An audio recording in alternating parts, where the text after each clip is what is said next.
मैं बहुतों के लिए चमत्कार बना हूँ, परंतु तू मेरा दृढ़ शरण स्थान है। मंगलवार 17 जून 2025। आज के मनन के लिए मैंने आप ही के लिए चुना है भजन संहिता अध्याय 49 और उसका 20वां वाक्य। मनुष्य चाहे प्रतिष्ठित भी हो, परंतु यदि वे समझ नहीं रखते तो वह पशुओं के समान हैं जो मर मिटते हैं। आपका दिन आशीषित हो। हमें ये समझना चाहिए कि हम जो कुछ हैं और जो कुछ हमारे पास है वे परमेश्वर की ओर से एक उपहार है। आइए इस वाक्य पर मनन करते हैं। आज की सुबह का विषय है मनुष्य अपनी प्रतिष्ठा में। इस भजन में भजन का लिखने वाला बात करता है किस प्रकार से परमेश्वर अपने लोगों को बचाता है, विशेषकर जब वे संकट में हैं। और जो लोग परमेश्वर पर भरोसा करते हैं उन्हें किसी भी बात से भयभीत नहीं होना चाहिए। भजन का लिखने वाला बात करता है किस प्रकार से लोग अपना भरोसा उन चीजों पर डाल देते हैं जो उनके पास है। अपनी धन संपत्ति पर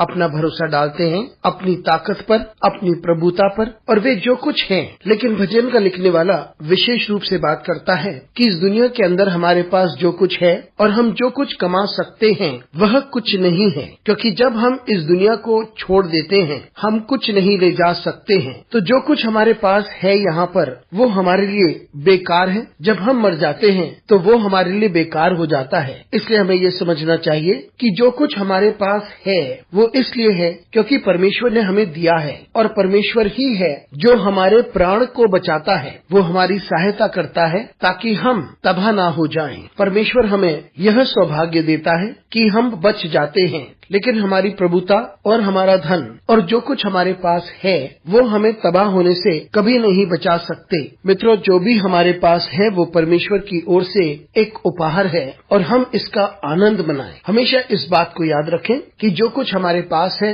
हमारी धन संपत्ति, वो हमें नहीं बचा सकती। जो हमें बचा सकता है वो है हमारा परमेश्वर, जिसने अपने इकलौते पुत्र को हमारे लिए भेजा और उसी के लहू के द्वारा हम बचाए जाते हैं। और परमेश्वर ही पर सामर्थ है, और वही है जिसमें इतनी सामर्थ है कि वे मौत के मुंह से हमें छीन लेता है। वो हमें बचाता है ताकि हम निरंतर उसके साथ बने रहें, ना ही इस दुनिया में लेकिन आने वाली दुनिया में भी।